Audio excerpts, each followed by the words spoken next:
Wycofanie się Stanów Zjednoczonych ze Światowej Organizacji Zdrowia wywołało poważne zaniepokojenie w międzynarodowym środowisku naukowym. Dr Daskalakis, były szef Komisji do spraw szczepień CDC i był urzędnik do spraw zdrowia w Białym Domu, w wywiadzie dla Euronews wspomina o ryzyku, jakie może wynikać z tej decyzji i podkreśla, że Europa ma szansę wypełnić tę lukę. For people's health is that, we won't have flu vaccines that are as good because we won't be at the table to discuss the flu vaccines.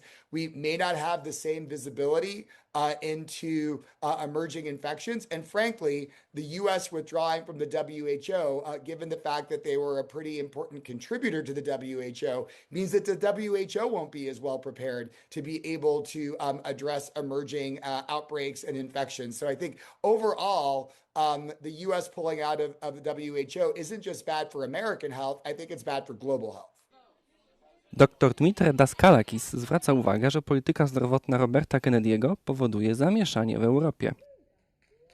I fear that the Secretary of Health in the United States, Robert F. Kennedy Jr., is going to destabilize the vaccine infrastructure in the United States. I am concerned that manufacturers in the U.S. will feel that it will be no longer feasible to be able to manufacture vaccines. So I think it's a challenge to the European Union, but I think it's also a great opportunity because I think the U.S. is going to unfortunately leave a very significant healthcare and public health vacuum globally.